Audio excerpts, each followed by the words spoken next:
Hey, this is Doug Pagitt. It's an honor to be part of Pomo Musings. First time contributor, long time fan.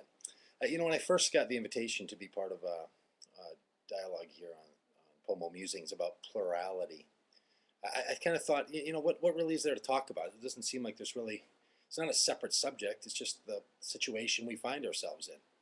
But it crystallized for me a bit this last week when I was in Guatemala.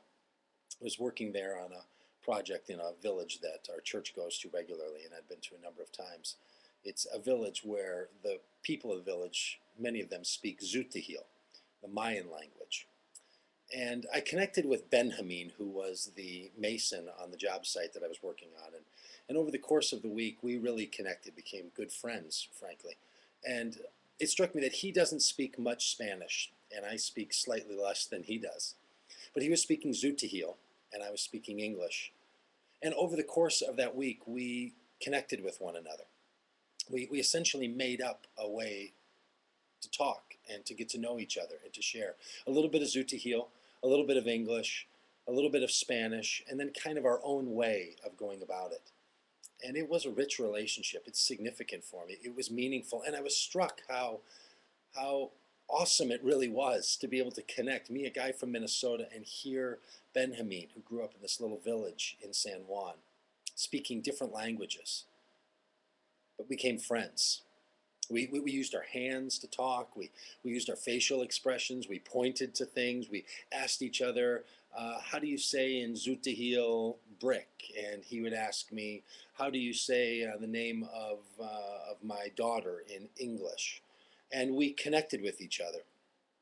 And it kind of struck me that, frankly, pluralism isn't just the condition we have.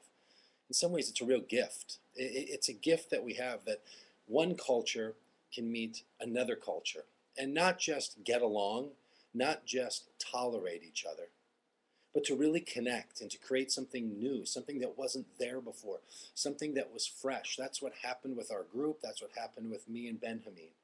Something new was created when people of different cultures with different languages spoke to each other and became friends and touched each other and laughed and played and built something. And I think that the Christian gospel calls us to that kind of world, that no one culture dominates the other. So instead, we're called to be friends, and we're called to talk, and we're called to create. So while I started my thinking on this post as being, look, it's just the context we find ourselves in, I think it's more than that. I think it's a real gift that we have, that we're allowed to talk to other people, that we're allowed to have them talk to us, and we're allowed to create something wholly new. Felt like Pentecost. Felt like Pentecost that day, when there were different languages creating something new. So my thoughts on Pluralism 2.0. Thanks.